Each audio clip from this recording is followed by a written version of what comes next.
महाराज जी, मृत्यु से बहुत भय लगता है कि सब छूट जाएगा। मृत्यु के लिए राजी कौन है? पूछो इनमें से कोई राजी है क्या? सबको डर लगता है मरने से, तुम्ही को नहीं लगता है अज्ञान के कारण। इस डर से कैसे निकला जा सकता नाम जप, भगवान के नाम जप में अपार सामर्थ्य है कि नाम जप करते हुए प्रहलाद जी मृत्यु पर विजय प्राप्त कर लिए।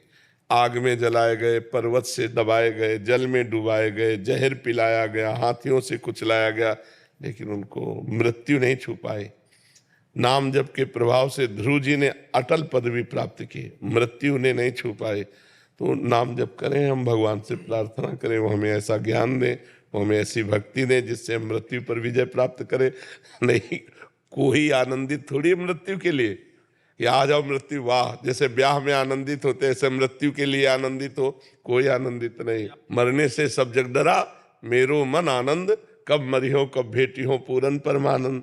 तो अभी आपका मृत्यु सब छुड़ा देगी, और हमारा ज्ञान ने सब कुछ छुड़ा दिया, तो मृत्यु के लिए छुड़ाने को कुछ रह ही नहीं गया। तो इसलिए मृत्यु भयावा नहीं। मृत्यु भयावा क्यों लगती है? क्योंकि हमारा सब कुछ छूट जाएगा, हमारा शरीर छूट जाएगा, हमारा पति छूट जाएगा, इस बात का भय है। और ये पहले ही छूटा हुआ तुम्हारा था ही नहीं। माया के द्वारा ये अज्ञान केवल प्रकट हो गया कि मैं हूं, इसलिए भजन करो, तब अध्यात्म ही मृत्यु से बचा सकता है, दूसरा कोई नहीं। मौत तो महबूबा है, साथ लेकर जाएगी। वो भी साथ नहीं ले जाती, वो साथ थोड़ी जाती है, वो केवल शरीर छुड़ाती है, वो हमारे साथ नहीं जाएगी। मृत्यु साथ नहीं देती। मृत्यु का काम है केवल शरीर ट्रांसफर करना। शरीर छुड़वा दिया, इसके बाद जीव कर्मानुसार अपने स्वर्ग या नरक गया, वहां भोग भोगा, फिर नए शरीर को धारण किया। मृत्यु हर समय साथ नहीं रहती, उसका समय होता है। नहीं कहते समय आएगा तो अब मृत्यु आ जाएगी और आप मर जाओगे, नहीं, तो समय पे वो होती है। वो कोई अनेक नहीं है, वो एक है, वो परमात्मा स्वरूप मृत्यु है।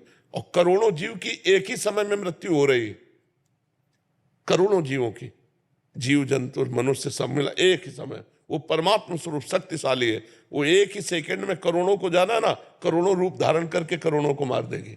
कहीं बुखार रूप, कहीं हार्ट अटैक रूप, कहीं कुछ रूप, कहीं कुछ रूप रख के सबको। महाराज जी, मेरी सिस्टर है 43 ईयर्स की, अभी आई हुई है जी। तो उसका जो 43 ईयर्स 43 साल की होने के बाद भी वो बच्चा ही है, मतलब स्वभाव से, स्वभाव, वो मन भी बच्चा ही है। हाँ, पूर्व जन्म के संस्कार के अनुसार। राधे राधे। अच्छा, कितनी अवस्था है? 43 साल की है। अच्छा अच्छा, तो इसका मन जो स्थिति है वो भी बच्चों की तरह ही है, हमें बच्चों की तरह व्यवहार करती है। मास्क हटाओ, आप मास्क हटाओ। वृंदावन की जय। हाँ, वृंदावन। एक चुनरी श्री जी की छोटी सी बरसाने की दे श्री जी की। आप अच्छे इसका हैं? उद्धार हो जाएगा हमारा। आप नाम जप कर सकते हो? राधा राधा बोलो, राधा राधा। राधे राधे। हाँ, बहुत बढ़िया। क्यों नहीं, अगर नाम जप करे तो मंगल हो जाएगा। नाम जप करने से ओढ़ लो, ये श्री जी की चुनरी ऐसे ओढ़ लो। महाराज जी, जैसे आप मृत्यु की बात कर रहे थे अभी, और सुबह भी आप सत्संग में विस्तृत वर्णन किया मृत्यु का, और अपनी स्थिति का वर्णन कर रहे थे महाराज जी। वैसे ही महाराज जी, जैसे कबीरदास जी महाराज जी की मरने से सब जग डरा, मेरो मन आनंद, तो महाराज जी ऐसे ही क्या सब और भी शास्त्रों में वर्णन करते हैं आप? तो सबका एक स्थिति में जाके महापुरुषों का चित्त का एक ही जैसी स्थिति हो जाती है, मृत्यु से भय खत्म हो जाता है। और ये हम जैसे जीवों का अभी जब तक वो ज्ञान क्या तो लगता है कि मैं मरूंगा, और जबकि जो मैं है वो हमारे, उसे कोई मार नहीं सकता। नैनम छिन्दन्ति शस्त्राणि नैनम दाति पावका, न चैनम क्लेदयन्त्यापो न शोष्यति मारुता। अग्नेयास्त्र मुझे मार नहीं सकते, वायुवास्त्र मुझे उड़ा नहीं सकता, वरुणास्त्र मुझे गीला नहीं कर सकते। मैं अक्लेद्य हूँ, अशेष हूँ। मेरा स्वरूप जो है निर्विकार, अविनाशी, चिदानंद। अब अविनाशी चिदानंद में होकर के मैं देह में फंस गया, तो देह है मरण धर्मा, तो मुझे लगता है मरूंगा। तो अब इसलिए भजन के बल से जब ये ज्ञान हो जाता है, तब मृत्यु। जड़ चेतन की ग्रंथि यही है महाराज? यही ग्रंथि है, यही यद्यपि मृषा पर छूटति कठिन है। यही जो अपने स्वरूप को भूलकर मैं स्त्री हूं, मैं पुरुष हूं, ऐसा मान लिया गया, यही जड़ चेतन ग्रंथि है। और यही दुख, शोक, चिंता, भय, ये पूरा जीवन देती रहती है। इसी को ज्ञान के द्वारा नष्ट करते हैं।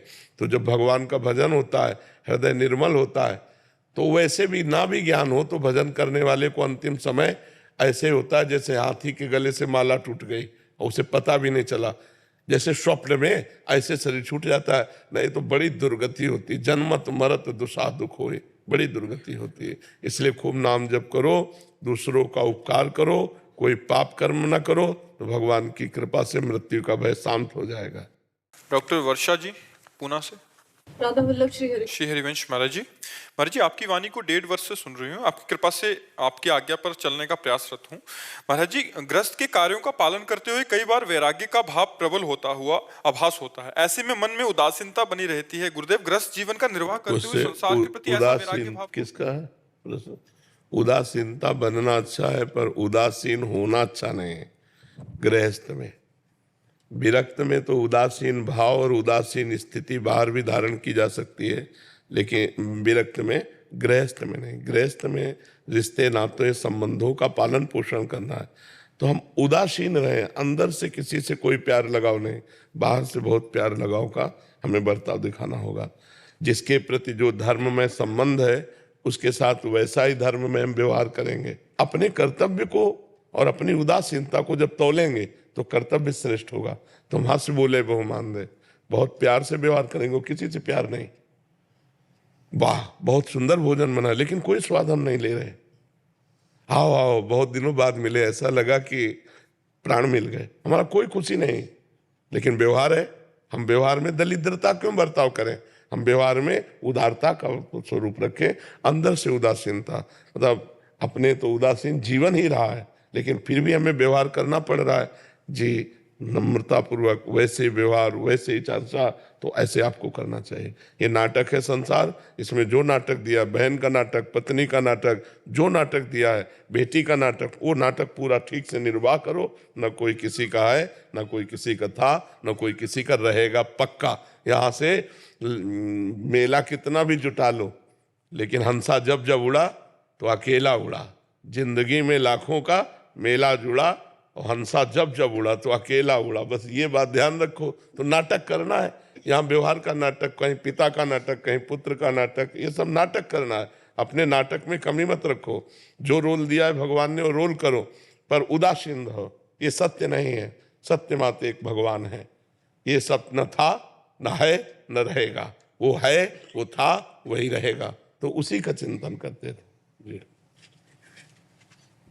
उमेश चंद्र भारद्वाज जी। राधा वल्लभ सिंह। महाराज जी, आपके चरणों में कोटि कोटि प्रणाम। महाराज जी, आपके निज शिष्यों पर आपकी कृपा बरसती रहती है। हम लोग ग्रस्त में हैं, आपकी सेवा से दूर हैं, आपके निज प्रिय शिष्यों तो हम स्वार्थी हुए ना, फिर तो स्वार्थी तो नहीं होते, संत जन तो स्वार्थी नहीं होते। पर अगर ऐसा देखा जाए तो फिर स्वार्थी लगेंगे ना? नहीं, इसमें हमारी कृपा की बात नहीं, इसमें इनके समर्पण की बात है। ध्यान रखना, इन्होंने अपने सारे सुखों को त्यागा है, सारे संबंधों को छोड़ा है, तो इनको फिर लाभ तो मिलेगा ही। जितना हम अपने को संसार में फंसाए रखेंगे, उतने भगवान की बरसती हुई कृपा से भी हम वंचित रहेंगे। भगवान का आदेश है, जननी जनक बंधु सुत दारा, तन धन धाम सुहृद परिवारा, सबकी ममता ताग बटोरी, मम पद मनहि बांधि बर डोरी। तो यदि हम फैलाव करें और अंदर भाव ना हो कि नाथ सकल संपदा तुम्हारी, मैं सेवक समेत सुत नारी, तो भगवान की कृपा, गुरु की कृपा होने पर भी हम उसे नहीं समझ पाएंगे। क्योंकि इसमें हमारी दृष्टि केवल गुरु पर हो, उनकी कृपा पर हो, तो हम घर में भी रहते हुए जान पाएंगे कि गुरु जी की कृपा आ रही है। हमारी दृष्टि बहुत जगह फैली हुई है, उसको समेटना होगा। अब इन लोगों ने समेट दिया कि एक केवल हम ही हैं इनके, हमारी तरफ से भेद नहीं आपकी भावधारा में या इनकी भावधारा में। ये पीने का तरीका है, इन्होंने समेट लिया अंजलि और आपकी थोथी है, तो उससे निकल रहा है, कृपा बराबर बरस रही है। तो ये हमें देखना होगा कि हम सामने न देख करके अपने में देखें। हम नहीं जानते कौन कौन हमारे शिष्य हैं और कौन कौन हमारे शिष्य नहीं हैं। कभी हमारी दृष्टि में ये भेद नहीं होगा शिष्य या अशिष्य का। अगर अधिकारी है तो शिष्य से ज्यादा बिना शिष्य बने वाला माल लूट ले जाएगा। ये भी बात समझो। कितने लोग हैं जो शिष्य बने हैं, उनसे हजारों गुना बढ़कर ऐसे लोग हैं जो शिष्य नहीं बने पर लाभ ज्यादा ले गए। तो अगर हम केवल शिष्यों को ही देते होते या संबंध को ही देते होते तो भी बात थी। यहां तो खुला बरस रहा है, पीने वाला का अंजुलि कितनी पक्की है, बस ये बात है। शिष्य बनो ना बनो, अंजुलि तुम्हारी पक्की है तो जो पिलाया जा रहा है वो अपने आप जाकर के अंदर निर्विकारता, सद्भावना, अध्यात्म की उन्नति, लौकिक उन्नति, ये सब पैदा कर देगी। तो हमको ये देखना है कि गुरु जी हमें बहुत प्यार करते हैं और गुरु जी हमें सबसे ज्यादा प्यार करते हैं। जैसे हम अपने हैं ना, तो गुरु जी हमें बहुत प्यार करते हैं, गुरु जी हमें सबसे ज्यादा, पर मैं प्यार के लायक नहीं हूं। तो हे गुरुदेव, हे इष्ट देव, आप अपनी कृपा और प्यार के लायक बना लो, बस ऐसा बात सोचो। नहीं तो उनके इस प्रेम में फिर स्वार्थ की दिखाई पड़ेगा कि काश मैं नजदीक नहीं हूं इसलिए मेरी उन्नति नहीं हो रही, और ये लोग नजदीक है तो इन्हें अध्यात्म की उन्नति। ऐसा नहीं, नजदीक और दूरी से कोई मतलब नहीं, शिष्य और अशिष्य से कोई मतलब नहीं। जो पान करना चाहे, प्याऊ खुला है ज्ञान का, खूब पियो, मस्त हो जाओ। प्रणव अवस्थी जी कानपुर से। महाराज जी राधे राधे राधे महाराज जी। महाराज जी, एक घटना के बाद ईश्वर पर अटूट विश्वास हुआ। मंदिर जाना, पूजा पाठ के कार्यक्रमों में बड़ा आनंद आता है, लेकिन मन में एक संशय रहता है कि क्या ईश्वर की ये जो लगाव हुआ है संसारिक कामना हेतु है, या ये सब असल में प्रभु के प्रति विश्वास है, कोई इच्छा या लालसा नहीं? अभी ये विश्वसनीय नहीं है। विपरीत घटना घटेगी तो सब खत्म हो जाएगा। अनुकूल घटना घटी तो हमारी श्रद्धा बढ़ी, और विपरीत घटना घट जाएगी जब तुम्हारी चाह के विपरीत, तो तुम्हारी अश्रद्धा हो जाएगी कि यार इन घटनाओं से नहीं जुड़ना।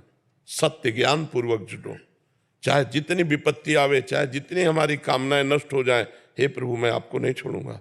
आप ही एक सत्य वस्तु हो। सुख दो या दुख, मान दो या अपमान, विपत्ति दो या संपत्ति, हमें आपसे मतलब है, विपत्ति संपत्ति से नहीं। तो टिकाऊ होगी, नहीं ये टिकाऊ नहीं होगी, क्योंकि वो बड़ा विचित्र खिलाड़ी है। जब कहीं विपरीत कर्म का फल योग आया तो आप तुरंत श्रद्धा कर बैठेंगे, क्योंकि आपने अनुकूलता में श्रद्धा की है, भगवान में नहीं। सूक्ष्मता से देखिए, आपके मनोनुकूल घटना घट गई तो भगवान में श्रद्धा हो गई, तो घटना से श्रद्धा हुई है, अनुकूलता से श्रद्धा हुई, ज्ञान के द्वारा नहीं हुई। श्रद्धा ज्ञान के द्वारा टिकाऊ होती है। घटना तो कल विपरीत हो जाएगी, माया है। और जब विपरीत घटना होगी तब कहोगे कहाँ गया भगवान, कहाँ गई वो कृपा। तो अब वो कृपा नहीं रही, अब वो भगवान नहीं रहा, अश्रद्धा हो जाएगी। ज्ञान पूर्वक चलो। ये विपत्ति और संपत्ति से हमारा कोई नाता नहीं। विपत्ति आएगी तो जय श्री हरि बोलेंगे, संपत्ति आएगी तो जय श्री हरि बोलेंगे, तब तो चल पाओगे, नहीं तो फिर गड़बड़ हो जाएगा। राधे राधे महाराज जी, आपके चरणों में कोटि कोटि प्रणाम। महाराज जी, क्या भगवत प्रेम या भगवत प्राप्ति की लालसा व्यक्ति में तभी पैदा होगी जब वो पूर्ण निष्पाप होगा, या ये स्थिति कभी भी प्रभु अपने आप दे सकते? नहीं, प्रभु अचानक कोई कृपा करेंगे तो भी वो साधन करेगा, ऐसे प्रेमी नहीं हो जाएगा। वो भजन करेगा, भगवान का नाम गुण कीर्तन चिंतन करेगा, उसके प्रभाव से निष्पाप। निर्मल मन जन सो मोहि पावा, मोहि कपट छल छिद्र न भावा। जब तक हृदय परम पवित्र नहीं हो जाता तो परम पवित्र भगवान से प्यार कैसे हो जाएगा। देखो, कुछ आचरण सुधरे तब तो भगवान के भक्तों के समीप जाने की हिम्मत आई, मन बना। नहीं, यहाँ आ भी नहीं सकते आप, आने का मन ही नहीं होगा आपको।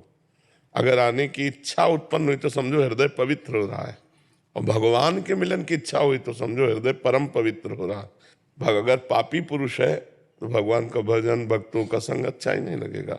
जो पे दुष्ट हृदय सोई होई, मोरे सन्मुख आव की सोई। अगर दुष्ट हृदय है वो भगवान के सन्मुख होगा ही नहीं। पवित्र हृदय में ऐसी भावनाएं जागृत होती है। समझ रहे हैं जी।